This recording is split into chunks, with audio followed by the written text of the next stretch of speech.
Basavana Bagewadi police ಠಾಣೆ ವತಿಯಿಂದ ಪಟ್ಟಣದ ಸರ್ಕಾರಿ ಪ್ರಥಮ ದರ್ಜೆ ಕಾಲೇಜಿನಲ್ಲಿ ಡ್ರಗ್ಸ್ ಮುಕ್ತ ಅಭಿಯಾನ ಅಂಗವಾಗಿ ಜಾಗೃತಿ ಕಾರ್ಯಕ್ರಮ ಹಮ್ಮಿಕೊಳ್ಳಲಾಯಿತು. ಕಾರ್ಯಕ್ರಮವನ್ನು ಸಸಿಗೆ ನೀರೆರೆಯುವ ಮೂಲಕ ಉದ್ಘಾಟಿಸಲಾಯಿತು. ಆರೋಗ್ಯಕರ ಮತ್ತು ಸದೃಢ ಸಮಾಜ ನಿರ್ಮಾಣಕ್ಕೆ ನನ್ನ ಸಂಪೂರ್ಣ ಬೆಂಬಲವನ್ನು ನೀಡುತ್ತೇನೆ ಎಂದು ಪ್ರಮಾಣೀಕರಿಸುತ್ತೇನೆ. ಬಳಿಕ ಸಿಪಿಐ ಗುರುಶಾಂತ ದಶ್ಯಾಳ ಅವರು ಮಾತನಾಡಿ, ಇತ್ತೀಚಿನ ದಿನಗಳಲ್ಲಿ ಯುವ ಸಮುದಾಯದಲ್ಲಿ ಹೆಚ್ಚುತ್ತಿರುವ ಮಾದಕ ವ್ಯಸನದ ದುಷ್ಪರಿಣಾಮಗಳ ಬಗ್ಗೆ ವಿದ್ಯಾರ್ಥಿಗಳಿಗೆ ಅರಿವು ಮೂಡಿಸಿದರು. ಡ್ರಗ್ಸ್ನಿಂದ ದೈಹಿಕ, ಮಾನಸಿಕ ಹಾಗೂ ಸಾಮಾಜಿಕ ಜೀವನದ ಮೇಲೆ ಉಂಟಾಗುವ ಪರಿಣಾಮಗಳ ಕುರಿತು ವಿವರಿಸಿ ಮಾದಕ ವಸ್ತುಗಳಿಂದ ದೂರವಿದ್ದು ಉತ್ತಮ ಭವಿಷ್ಯ ರೂಪಿಸಿಕೊಳ್ಳುವಂತೆ ಕರೆ ನೀಡಿದರು. ವರದಿ ಗಂಗಾಧರ ಆರ್ಯರ, ಬಸವನ ಬಾಗೇವಾಡಿ. ಎಲ್ಲರ ಯಶಸ್ವಿ ಆಗ್ಬೋದು. ಎಲ್ಲರ ಮನುಷ್ಯರು ಎಲ್ಲರಿಗೂ ಬ್ಲಡ್ ಅದೇ ಐತಿ, ಎಲ್ಲರಿಗೂ ತೆಗೆ ಅದೇ ಐತಿ, ಎಲ್ಲರ ಯಶಸ್ವಿ ಯಾಕಾಗಲ್ಲ? ಯಾಕಂತಂದ್ರೆ ನಾವು ನಮ್ಮ ಮನಸ್ಸನ್ನ ಎಷ್ಟು ಗಟ್ಟಿಯಾಗಿ ಇಟ್ಟುಕೊಂಡು ನಾವು ದಡ ಸೇರ್ತೇವೆ, ಅದನ್ನ ನಾವು ಎಷ್ಟು ಗುರಿ ಸಾಧಿಸ್ತೇವೆ, ನಮ್ಮ ತಂದೆ ತಾಯಿಯರು ಇಟ್ಕೊಂಡಂತ ನಾನು ಅನ್ನಕೊಂಡಂತ ಸಾಧಿಸ್ತೇವೆ ಎನ್ನುವುದು ನಮ್ಮಲ್ಲಿರುತ್ತೆ. ನಾವು ಹೇಗೆ ಅನ್ಕೊಳ್ತೇವೆ ನಮ್ಮ ಭವಿಷ್ಯ ಹಾಗಾಗುತ್ತೆ. ಆದ್ರೆ ನಮ್ಮ ಮನಸ್ಸಿನ ಚಂಚಲ ಐತಿ. ಫ್ರೆಂಡ್ಶಿಪ್ ಸಹವಾಸ ಮಾಡ್ತೇವೆ, ಹೋಗ್ತೇವೆ, ಯಾವ ಕಾರಣದಲ್ಲೂ ಹೋಗ್ತೇವೆ. Time is very very important. ನಮಗೂ 24 ತಾಸು ಇದೆ, ಬೇರೆಯವ್ರಿಗೆ 24 ತಾಸು ಇದೆ.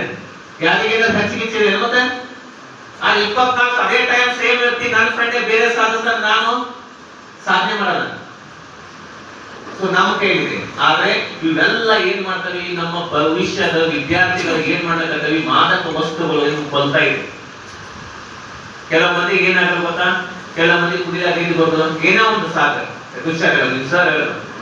ಸಾಲ ಆಯ್ತಂದ್ರೂ ಕುಡಿತಾರೆ, ಫಸ್ಟ್ ರ್ಯಾಂಕ್ ಬಂತಂದ್ರೂ ಪಾರ್ಟಿ ಮಾಡ್ತಾರೆ, ಫೇಲ್ ಆದ್ರೂ ಪಾರ್ಟಿ ಮಾಡ್ತಾರೆ. ಫಸ್ಟ್ ರ್ಯಾಂಕ್ ಪಾರ್ಟಿ ಅದಕ್ಕೆ ಮಾಡಿದ್ರು, ಫಸ್ಟ್ ಪಾಸ್ ಆದ್ರೆ ಫಸ್ಟ್ ರ್ಯಾಂಕ್ ಬಂದ್ರೆ ಖುಷಿ ಆಯ್ತು ಅದಕ್ಕೆ ಪಾರ್ಟಿ ಮಾಡಿದ್ರು, ಫೇಲ್ ಆಗಿ ಬಾರಿ ಮನಸ್ಸು ಬೇಜಾರಾಯ್ತು ಅದಕ್ಕೆ ಕುಡಿದೆ. ಸಾಲ ಹೆಚ್ಚಾದ್ರೂ ಕುಡಿತಾರೆ, ರೊಕ್ಕ ಹೆಚ್ಚಿಗೆ ಬಂದ್ರು ಕುಡಿತಾರೆ. ನಮ್ಮ ಒಂದೇಳ್ಬೇಕು ರೀಸನ್ ಬೇಕು. ಬಾಳ ಶ್ರೀಮಂತ ಹೋಗಲ್ಲ, ಕುಡಿಯೋ ಹೋಗಕ್ಕೆ ರೂಲ್ಸ್ ಇಲ್ಲ. ನಮ್ಮ ಮನಸ್ಸು ಗಟ್ಟಿ ಇತ್ತಂದ್ರೆ ಎಲ್ಲಿದ್ದು ನಾವು ಬರುತ್ತೇವೆ. ಪ್ರಾಣಿಗಳಿಗೆ ನಮಗೆ ವ್ಯತ್ಯಾಸ ಏನು? ಬರೀ ಒಂದು ಥಿಂಕಿಂಗ್ ಪವರ್ ಅಷ್ಟೇ. ನಿಮ್ಗೆಲ್ಲ ಕಾಲೇಜ್ ಕಳಿಸ್ತಾರೆ, ಕಾಲೇಜ್ ಕಲಿಯೋರು ಶಾಲೆ ಕಲಿಯೋರು ಬರ್ಕಲ್ವಾ? ಬರ್ತಾರಲ್ವಾ? ಮತ್ತೆ ಶಾಲೆ ಶಿಕ್ಷಣಗಳ ಉದ್ದೇಶ ಕಾಲೇಜು, ಶಿಕ್ಷಣ, ಗೌರ್ಮೆಂಟ್, ಸರ್ಕಾರಗಳು, ನಮ್ಮ ತಂದೆ ತಾಯಿ, ನಿಮ್ಮ ತಂದೆ ತಾಯಿ ಶಾಲೆಗೆ ಹೋಗಿ, ಕಾಲೇಜ್ ಹೋಗಿ, ಫಸ್ಟ್ ರ್ಯಾಂಕ್ ಹೋಗಿ ಉದ್ದೇಶ ಏನು? ಶ್ರೀಮಂತ ಇರ್ಬೋದು. ಆದ್ರೆ ವ್ಯಕ್ತಿಗೆ ಶಿಕ್ಷಣ ಕಲಿಲಾರ ಶಿಕ್ಷಣ ಕಲಿತ ವ್ಯಕ್ತಿಗೆ ಇಬ್ಬರಿಗೆ ಪಕ್ಕ ಗೊತ್ತಾಗುತ್ತೆ, ಈ ವ್ಯಕ್ತಿ ಶಿಕ್ಷಣ ಕಲಿತಾನ, ಆ ವ್ಯಕ್ತಿ ಶಿಕ್ಷಣ ಕಲಿತಿಲ್ಲ ಅಂತ. ಇವತ್ತು ಎಲ್ಲರೂ ಕೂಡ ಮಾತನಾಡುವಾಗ ಯಾವ ವಿಷಯದ ಬಗ್ಗೆ ಮಾತನಾಡಿದ್ರು ಅನ್ನೋದ್ರ ಗೊತ್ತಾಯ್ತಾ? ಯಾವ ವಿಷಯದ ಬಗ್ಗೆ ಮಾತಾಡಿದ್ರಿ ಹೇಳ್ರಿ. ಇಲ್ಲ ಮೈಕ್ ತಗೊಂಡ್ರಿ, ಮಾದಕ ವಸ್ತುಗಳ ಬಗ್ಗೆ ಮಾತನಾಡೋದು. ಅದರಲ್ಲಿ ಯಾವ್ಯಾವ ಬರ್ತಾವ ನಿಮ್ಗೆ ಗೊತ್ತೈತಿ? ಯಾವ್ಯಾವ ಬರ್ತಾರೆ?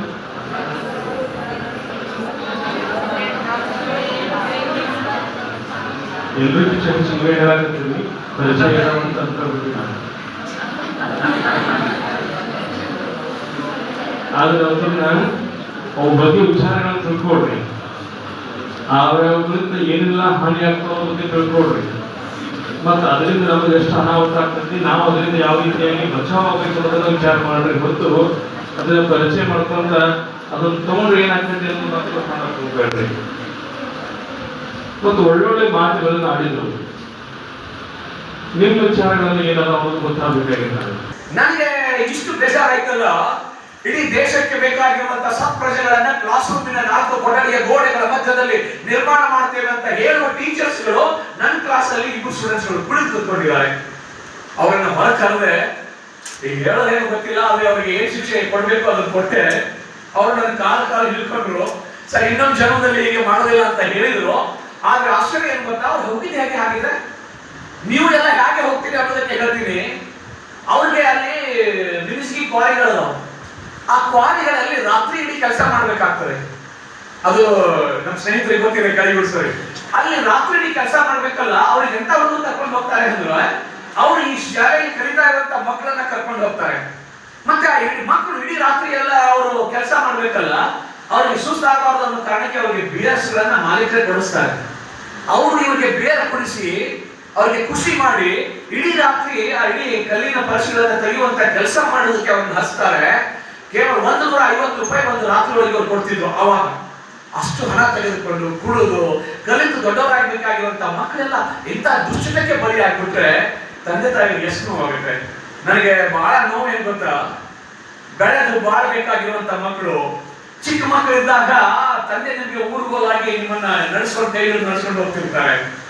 ಆ ವೃದ್ಧಾಪ್ಯದಲ್ಲಿ ನನ್ನ ಮಕ್ಕಳು ನನಗೆ ನಡೆಯೋದಕ್ಕೆ ಕಷ್ಟ ಆದಾಗ ಅವರು ಊರುಗೋಲಾಗ್ತಾರೆ, ನನ್ನ ಕೈ ಹಿಡಿದು ಮುನ್ನಡೆಸ್ತಾರೆ ಅಂತ ಹೇಳಿ ತಿಳ್ಕೊಂಡಿರುವಂತ ತಂದೆ ತಾಯಿಗಳ ಮುಂದೆನೆ ಬೆಳೆದು ನಿಂತಿರುವಂತ ಮಕ್ಕಳು ಇಂಥ ದುಶ್ಚಟಗಳಿಗೆ ಬಲಿಯಾಗಿ ಸತ್ತು ಹೋಗಿ ಆ ಸತ್ತು ಹೋಗುವಂತ ಮಕ್ಕಳಿಗೆ ಹೋಗಿ ಇವರೇ ಚಿತೆಗೆ ಅರ್ಪಿಸ್ಬೇಕಲ್ಲ, ಎಷ್ಟು ನೋವಾಗುತ್ತೆ ಗೊತ್ತಾ ಸ್ಟೂಡೆಂಟ್ಸ್ಗೆ, ತಂದೆ ತಾಯಿಗಳಿಗೆ.